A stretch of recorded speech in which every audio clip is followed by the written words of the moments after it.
Chapter 2551 Fragments of a Broken Soul Plus, Turn Off Reset. A vast and somber expanse of white mist sprawled beneath a bleak stormy sky.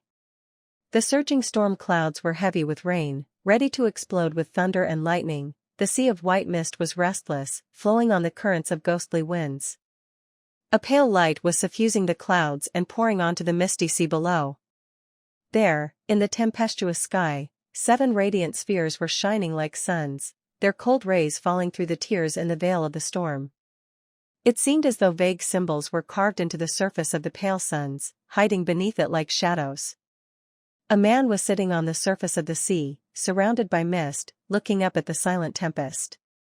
The surging clouds, the rays of pale light, and the 7 radiant spheres reflected in his eyes as if in a mirror. His gaze was solemn, and his expression was distant. He was Mordred, the fragment of Mordred who had spent most of his life in the palace of imagination, living among people who he knew were no different from illusions, in a world that he knew was a mirage. Now, even that mirage had been taken from him, and he found himself imprisoned here, in the hidden heart of his twin brother's mirror realm. Looking at the raging clouds, he sighed. This mirror realm was vast and nebulous, reflecting the tumultuous world back upon itself. However, its very heart, the place he was inhabiting, was different. It was hidden deeper and defended better, isolated, like a fortified inner keep behind the walls of a great fortress. It did not reflect the world, instead, it was a reflection of his brother's soul sea. There was a living space set up for him here. It was sparse and pragmatic, but also not without a note of fancy.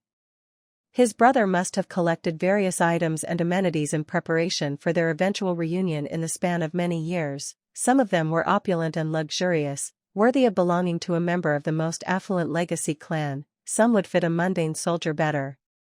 There was a modest manor with a tastefully decorated back garden standing in the mist.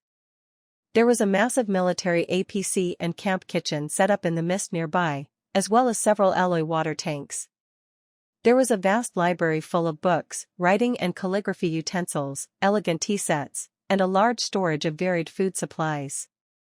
There were paths to take walks, with various curios placed in the mist along them, rock formations, sculptures and relics found in remote regions of the dream realm, strange machines, and mundane artifacts from Earth, towering carcasses of fantastical nightmare creatures his brother must have slain. And much more. Mordred was discovering new things every day. It was a bit of a letdown compared to his previous lifestyle, but he was comfortable. If a little lonesome, for now.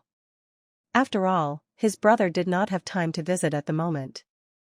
The raging clouds, the restless currents in the sea of mist, the powerful winds that blew across the vast expanse of the mirror realm, as if trying to tear it apart, it was not how things were supposed to be.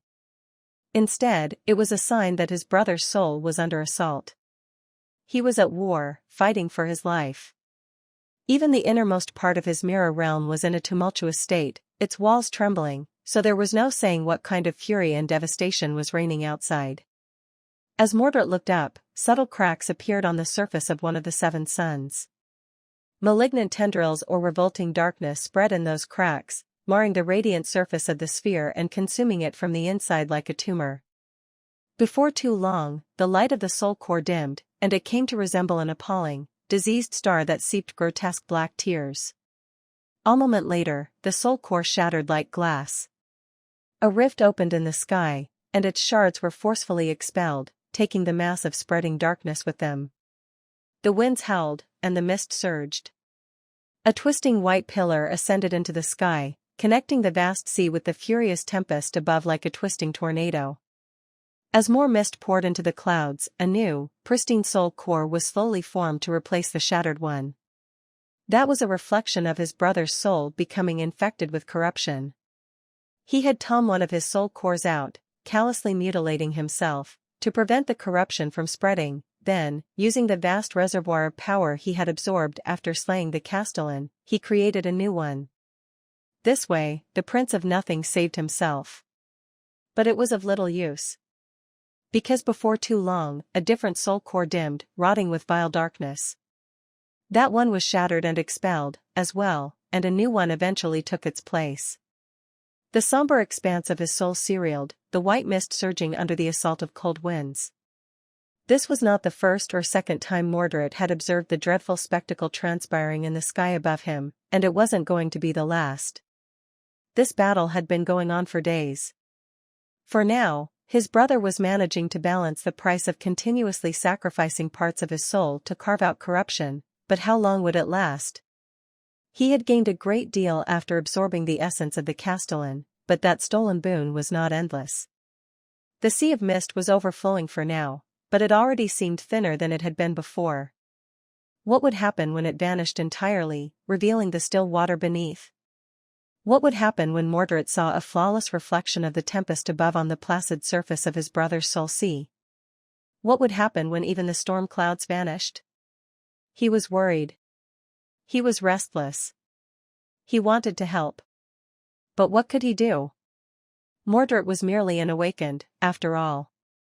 Even then, he had lived most of his life as a mundane human. The scope and terror of the battle happening outside the walls of his comfortable shelter was far beyond his ability to comprehend, let alone affect. He was of no use to his brother, to anyone. Taking a deep breath, Mordred finally looked down.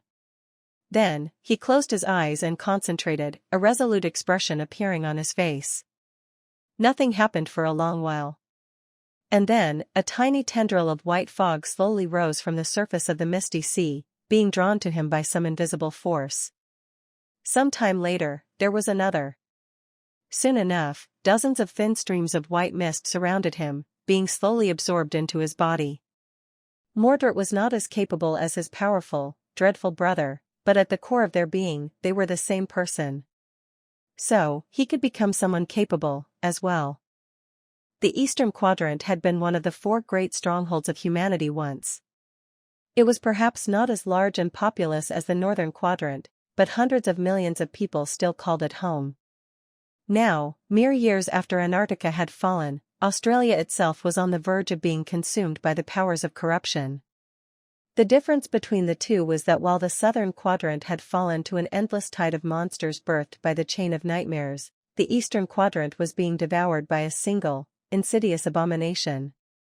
The Great Terror, Skinwalker. Of all the horrors brought to Earth by the nightmare spell, this one was perhaps the most dreadful, not because it was the most powerful, but simply because it could mimic human behavior almost flawlessly and blend in with mundane people without raising any suspicion. And even worse than that, the Skinwalker had shown a frightening ability to learn and adapt with terrible speed. Its first appearance had gone unnoticed, and by the time the powers watching over humanity learned of its existence, it was already too late. The Skinwalker had infected many cities in the Eastern Quadrant, embedding its vessels among the mundane population, the awakened warriors, the government forces, and even the private armies of the local legacy clans. There were few of these vessels, at first, maybe because the abomination was biding its time and learning the ways of humanity before starting to spread like a plague. Some of them were eventually hunted down and destroyed, but not all of them. Even if the sovereigns reigned supreme, they could not fight a nightmare creature that they could not find. And their forces had been pulled away to fight an internal war, regardless.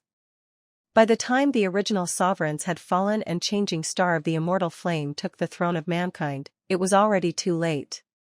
Humanity managed to prevent the Skinwalker from spreading to other quadrants or consuming the human settlements in the dream realm, but the sinister fiend became too deeply rooted in Australia. A single settlement fell first, all of its citizens becoming vessels of the eerie abomination. Then another one, and then another one still. Before too long, the whole quadrant had been washed over by the spreading plague, and a full-scale war against the Skinwalker started in earnest. That war was not going well for the humans. The Eastern Quadrant siege capital still stood, and they still controlled most of the coastal area facing the Indian Ocean. However, the inner expanse of the continent and its southern reaches were fully conquered by the Skinwalker. And almost every day, the Great Terror took more lives, gained more vessels, and conquered more land. The spread of the abominable plague seemed unstoppable. The humans were slowly retreating toward EQSC, losing one city after another. In fact, They had not been routed entirely only because Changing Star herself took to the battlefield as often as the laws governing the waking world allowed her, pushing the Skinwalker back from time to time. But even with her support and with the best saints of humanity joining the war effort, the abomination continued to spread. Eventually, it became clear that the continent could not be saved, so, a grievous decision to evacuate it was made, and the Dream Gate opened in the heart of EQSC to take the refugees away, the naval convoys arriving to ferry them north. The arrival of Soul Reaper Jet and the Night Garden helped stabilize the situation. A fragile balance was achieved in the eastern quadrant, for a short while. The Skinwalker had taken millions upon millions of vessels by then. Among them were millions of humans, both mundane and awakened, but there were millions of lesser nightmare creatures from the wild reaches of the continent, as well. No one really knew how many vessels the abomination possessed now, and even if someone did, there was no way to defend the vast expanse of the continent from that terrible, ever-growing force. And worst of all, both the academics and the diviners in the service of the human domain were unanimous in their suspicion that the Skinwalker was on the verge of evolving either to the cursed rank or to the Titan class, or maybe both. If it did, neither Soul Reaper nor the Night Garden would be able to hold it back anymore, and the entire population of the Eastern Quadrant, including the military forces of humanity concentrated there, would be consumed without having time or opportunity to evacuate. The situation was dire. And it was in that dire crisis that something odd began to happen. There were isolated reports at first, then a wave of them, all saying the same things, that the Skinwalker was behaving strangely. As if something was attacking the terrifying abomination from within, fighting for control of its vessels. That something was Mordred, the Prince of Nothing, the banished son of the King of Swords, the traitor to the fallen clan Valor, and the executioner of the House of Night. Mordred had gained a lot in the Palace of Imagination, even if he lost a powerful new vessel of his own at the very end. He managed to retrieve his only weakness and escape the fury of the Lord of Shadow relatively unscathed. However, that was not enough, not nearly enough, considering what was coming and how little time he had left to prepare for the approaching calamity. So, he decided to play one last, desperate gambit, something for which he had been preparing for a long time. He, who was nearly immortal, put his life on the line and left himself no way out but success. Mordred challenged the Great Terror to a soul duel. There, in the dreadful darkness of the Skinwalker's profaned soul, surrounded by the unfathomable expanse of corruption, Mordred fought the eldritch abomination tooth and nail, not holding anything back. His own soul was mangled and poisoned, but he tore pieces of it out and continued to fight.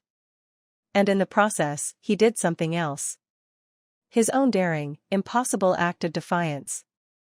Ever since becoming a saint, Mordred had been struggling to maintain his sense of self.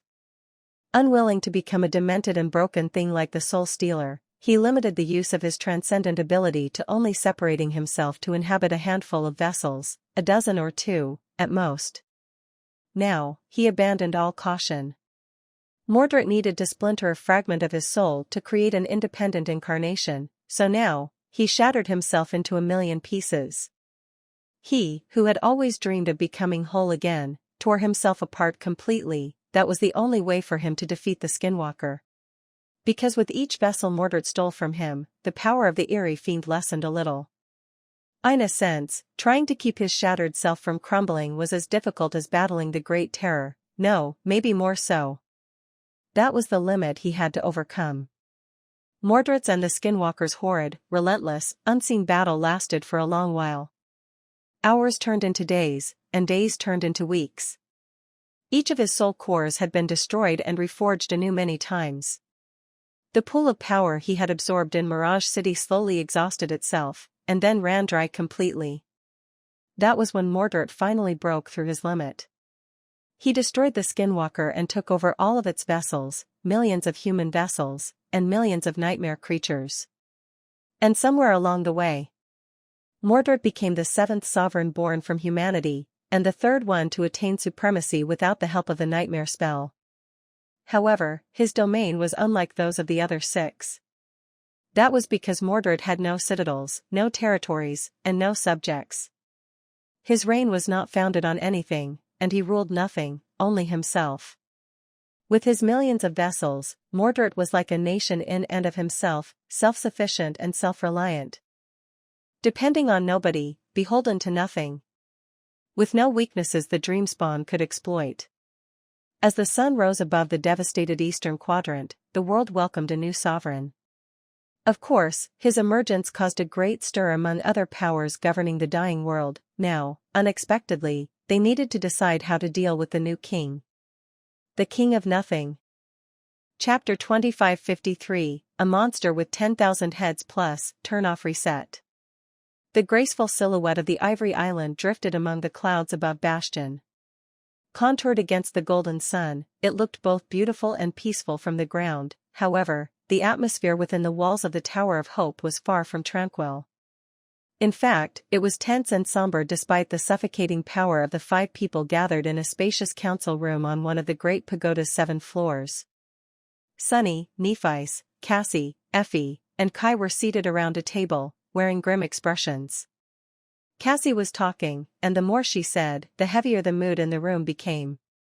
Sunny heard each word clearly and grasped their meaning flawlessly.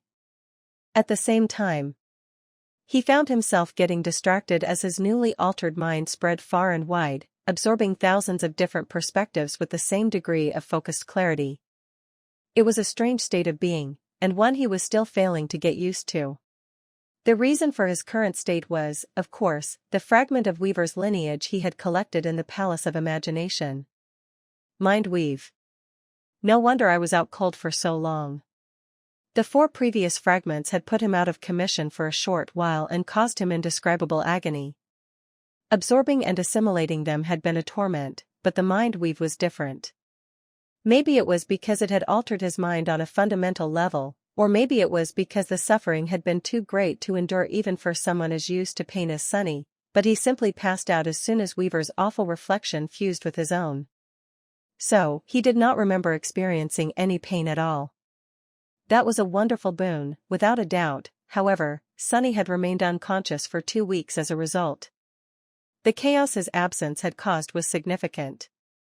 The conquest campaign in the burned forest had almost collapsed, the restoration of the Dark City had fallen behind schedule, and the numerous projects he had been busy with had stalled. Nothing he couldn't salvage had transpired, luckily, but there was plenty of catching up he had to do. If there was one silver lining that had come out of this mess, though, it was that Nephice seemed to have thawed after their recent spat.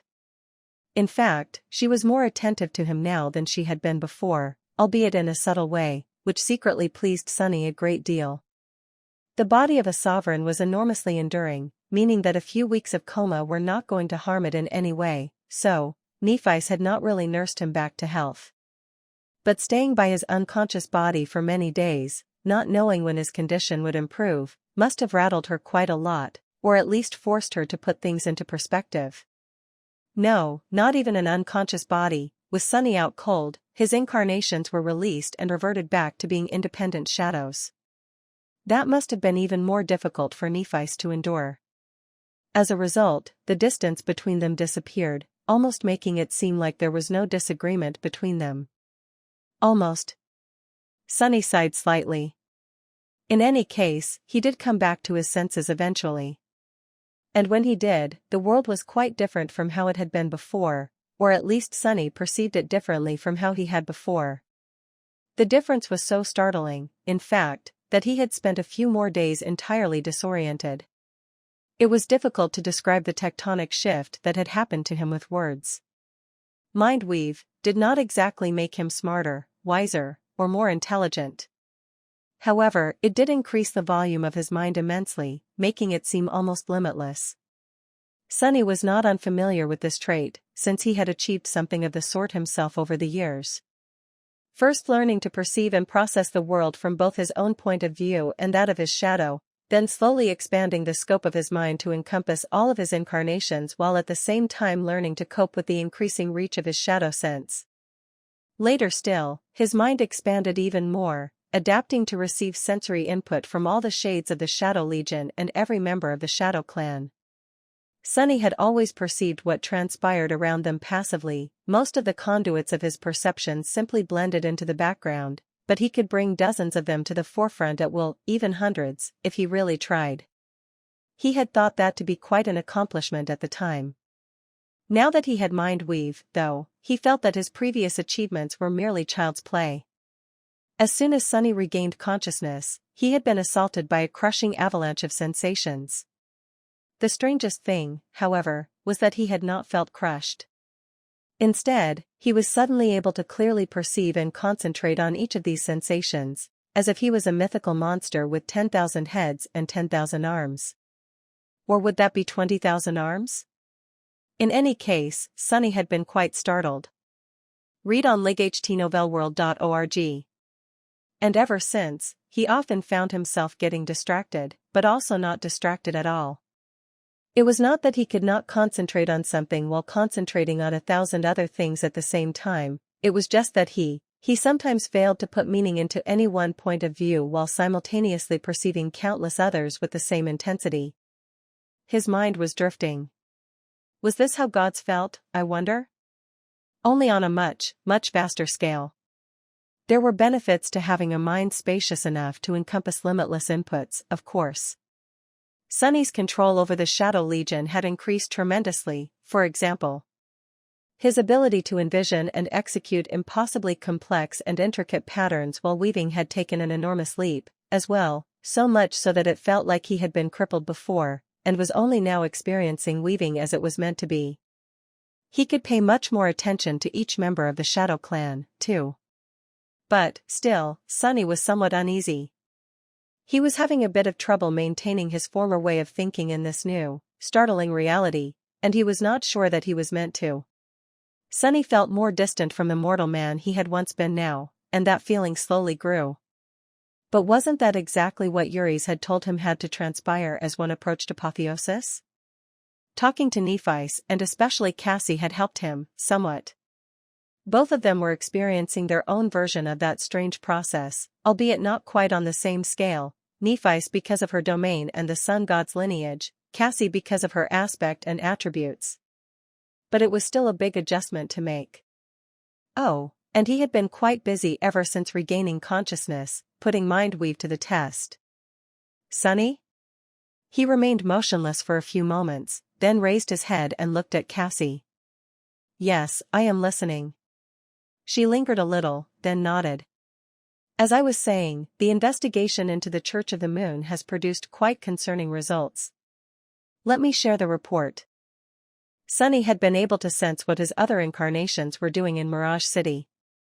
Similarly, his other incarnations had been spectators of his strange adventure, therefore, the information shared by Mordred reached Nephi's and Cassie almost immediately after he himself received it. The news of a supposedly immediate threat posed by Asterion was not a great shock, even if they had to re-evaluate how dangerous he truly was. In truth, both Sunny and Nephi's had a feeling that they would have to confront the Third Sovereign sooner or later, so they had taken steps to prepare for his eventual emergence.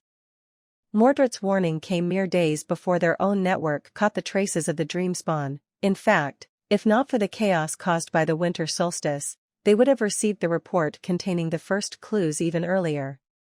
But now that they knew what they were looking for, the investigation had been accelerated. The members of the Shadow Clan, although few in numbers, were spread all across both the waking world and the dream realm. Similarly, Cassie had her own network of informants, some of them voluntary, some unknowing, and kept an eye out for anything strange. The first odd thing that had led to concerning results was one of the many spreading cults, the Church of the Moon. The cult began quite innocuously. Its members are in the habit of joining merchant caravans and offering blessings for safe travel, blessings of the moon. Not beast god, though, simply the moon. What is strange about the Church of the Moon, however, is the speed with which its following grew. Cassie paused for a moment and gestured to a paper report compiled by Aiko. People of the Nightmare Spell era are usually not easily led astray by superstitions, even harmless ones. But the followers of the moon gained recognition both swiftly and widely. It is still quite a minor sect, all things considered, but there lies the problem. She frowned. After noticing the suspicious pattern, we used the government personnel to run an analysis on the other minor cults in the database. The results are quite worrying, to say the least. There are at least half a dozen similar sects spread around the world. They are in each of the 3 quadrants, the basin of the River of Tears, as well as the former territory of the Sword Domain. And these are only the religious cults. Cassie's expression darkened. There might be other unassuming groups loitering on the edges of society, criminal gangs, private clubs, black market enterprises, and so on. At the moment, there is no way to tell how many people exactly are. Let's call them sleeper agents, for now. Kai, who had been listening to her quietly, asked in a somber tone. How have we not noticed them before? And, even if they are indeed secret followers of that man, the Dreamspawn, what does that entail exactly? What do they do? What has raised our suspicion, apart from an abnormal rate of growth? Sunny smiled darkly. That is the question, isn't it? Cassie let out a sigh. The second question answers the first. What do they do? Ostensibly, nothing of any importance. That is why we have not discovered anything suspicious about them sooner. Effie raised an eyebrow. If they have done nothing wrong, how do we know that they serve our favorite scarecrow, Mr. Lunatic? Cassine lingered for a few moments. I said that they have done nothing of importance, not that they have done nothing. From the outside, their activity seems quite benign, if a little misguided, offering blessings, giving troubled people a sense of community, and holding sermons from time to time. However, once we dug deeper. She paused, then sighed again. Well, really, we still did not find anything sinister. At most, some members of these sects are guilty of minor vandalism. Our agents could not discover more, because they do not know what they are looking for. But when I took a look personally and concentrated on the areas where the members of these cults are active, I saw something eerie. Cassie paused, then continued in a grim tone. Those minor acts of vandalism were mainly things like painting graffiti on the walls of various buildings. And those graffiti all contain the name I am not going to say aloud, the name of the Dreamspawn. Effie looked at her, then at Nephi and Sunny. Do their paintings possess some kind of beguiling power? Are they using runic sorcery, perhaps? Cassie shook her head. The graffiti possess no power. They are just mundane drawings. The name itself, however, the name itself does. Read on lightnovelworld.org. Kai frowned. What kind of power can a name possess? He paused for a moment and then added in an embarrassed tone. I am sorry, I misspoke. Names obviously possess power, there are true names and shaping, after all. But I don't think you meant that kind of power, Cassie. So, what can the Dreamspawn's name do? Cassie remained silent for a while, then said with a subdued expression. It has the power to spread. She lowered her head and exhaled slowly. Once someone learns that name, it seems to take root in their mind. Then, they start mentioning it from time to time without even realizing.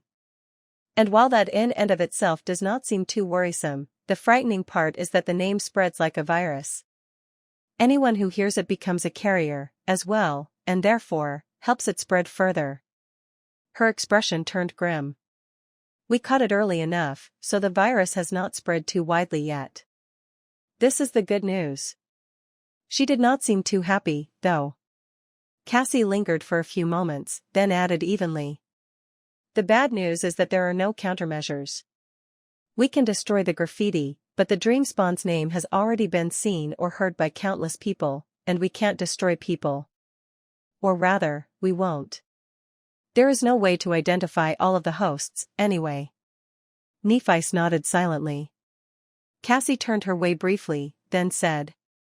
More than that, although I compared the Dreamspawn's name to a virus, it is not in the traditional sense. It is an idea that acts as a virulent virus.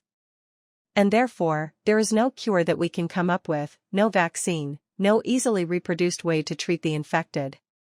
She fell silent for a few moments, then sighed heavily. So, even though we caught it early, there is no way to stop it. The rate with which it spreads will grow exponentially. Cassie faced them then, and said in a grave tone, it's a pandemic. A heavy silence settled in the council room.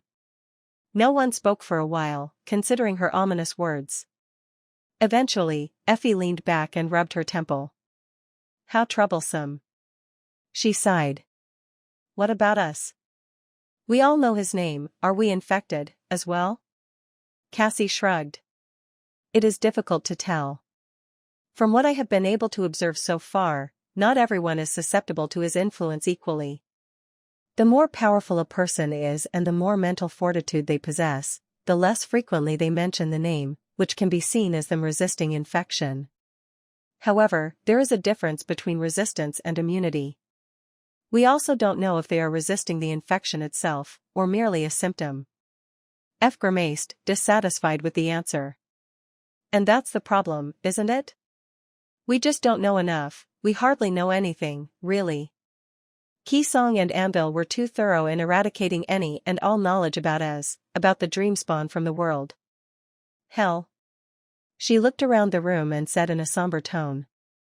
We don't even know why his name being known to people is dangerous. Does the dreamspawn draw power from those who are infected by the idea of him? Is he rebuilding a foundation of his domain that way? What happens when the virus reaches critical mass? Effie shook her head. How are we supposed to fight an enemy we know close to nothing about? After another bout of heavy silence, Kai spoke in a hesitant tone.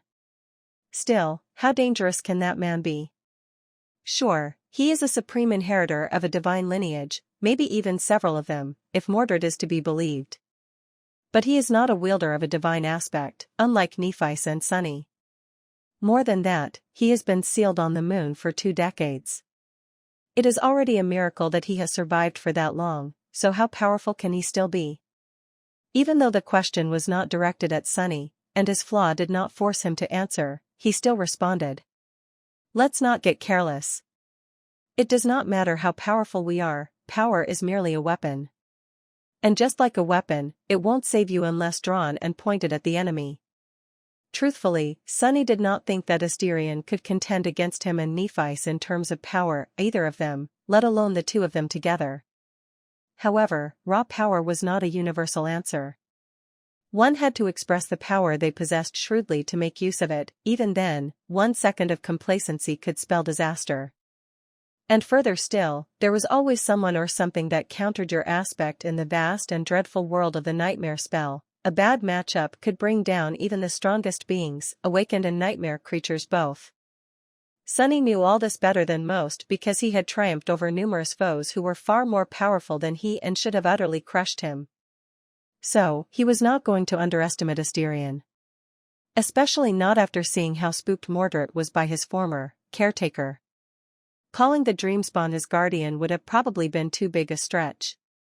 Sadly, that did not change much in the current situation. Effie frowned. So what now? What can we even do? Cassie remained silent for a while, then said. One option is to do what the Qisong and Andal did. Find a way to identify everyone infected by the dreamspawn, then cull them all. Naturally, that would be a slaughter of horrifying proportions. Nephi shook her head. No.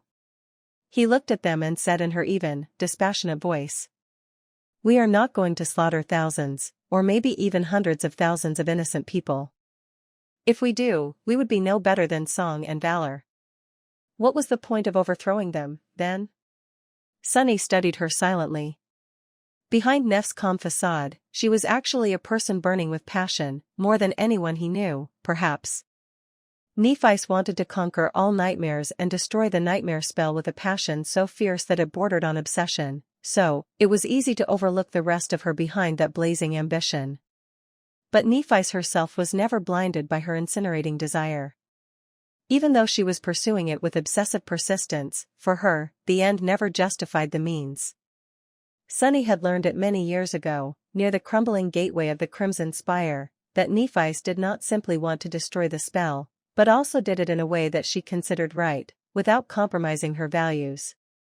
It was just that her personal sense of right and wrong was so strange that most people often failed to recognize her intentions. Sunny knew, though. So, he knew that Nephice would never order a massacre of thousands of innocent people to prevent her enemy from growing strontiger. She might send them into a bloody battle against a tide of nightmare creatures, since that would fit her understanding of what was right and righteous, but she would not simply sacrifice them to further her goals.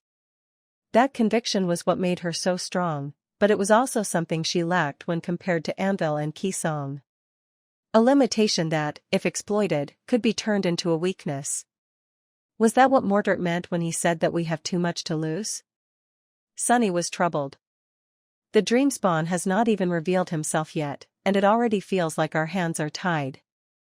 Nephice looked at him briefly, then sighed. There are still initial steps we can take. To learn more, and hopefully work out countermeasures based on that information. She remained silent for a while, contemplating, and then turned to Cassie. Cassie, continue to monitor the zealots and broaden the scope of the investigation to include other marginal groups. Request as much resources as you must, conscript the entire intelligence arm of the government, if need be. Additionally, I need you to pay a visit to Godgrave and have a conversation with the disgraced patriarch of the Dagonet clan, Saint Jest. Sunny nodded quietly. Old Jest had outlived his king and was now living in exile, confined to a remote citadel in Godgrave with the other staunch loyalists. If anyone knew about Asterion, it would be him. After all, he had been the most loyal enforcer of the great clan Valor. He would have certainly learned a lot about the members of his young master's cohort. Whether Jest would be willing to talk was a question, of course. But Sunny had no doubt that Cassie would succeed in getting valuable information out of him. She could be quite persuasive when she wanted to, after all, and if that did not work, she could simply plunder other people's memories. Nephice turned to Kai. Morgan is back in Ravenheart, isn't she? Speak to her as well. Anvil had probably been wary of exposing her to knowledge about the Dreamspawn, considering how dangerous it is, so she would not know as much as Jest, but she can still know something. She also unearthed a part of the secrets left behind by Qisong, Saishan, too. Learn all you can from them. An odd shadow ran across her face. She lingered for a while, and then looked back at Cassie. Oh, and get me the casualties list among our awakened warriors, everyone who fell in battle ever since the war. Sunny raised an eyebrow. What's that for? Nephice remained silent for a while. Her face did not show any emotion, but he could tell that she was troubled by something. Updated first on lightnovelworld.org. Eventually, she said. All of humanity, most of it, at least, is encompassed by my domain. I can feel the longing of billions of people day and night, washing over me like an ocean tide. Sometimes, too often to count. I can vaguely feel their brilliant sparks being extinguished. That means that one of my subjects died. The flame of their desire is gone forever. Her expression grew a little wistful. I've been sensing more and more people dying as of late. The increase in the mortality rate was not significant, so I assumed that it was just the natural course of things. After all, war is raging on all sides. A war to subjugate new regions of the Dream Realm, a war for the Eastern Quadrant. Many people have become refugees and settlers, too, and their lives are far less stable than before. Nephice frowned. But now, I think that there might be a different cause. So, I want to check. Kai looked at her in confusion. A different cause? You suspect that the Dreamspawn's followers are responsible for these deaths? Nephice slowly shook her head. No. I suspect that these people, some of them, at least, might not be dead at all. There is another reason for me to lose the ability to sense someone's spark, after all. It is if they have ceased to be a part of my domain. Sunny blinked a couple of times. Meaning, that they became a part of someone else's domain. Like the members of the Shadow Clan, who could not enjoy the grace of Nef's flame due to bearing his mark. He scowled. Do you mean? But before Sunny could finish the sentence, Cassie suddenly flinched. Her eyes widened a little, and she turned to them with a complicated expression. Wait. There is a message from Jet. Cassie paused for a moment, and then said in an urgent tone. Something strange just happened in the Eastern Quadrant.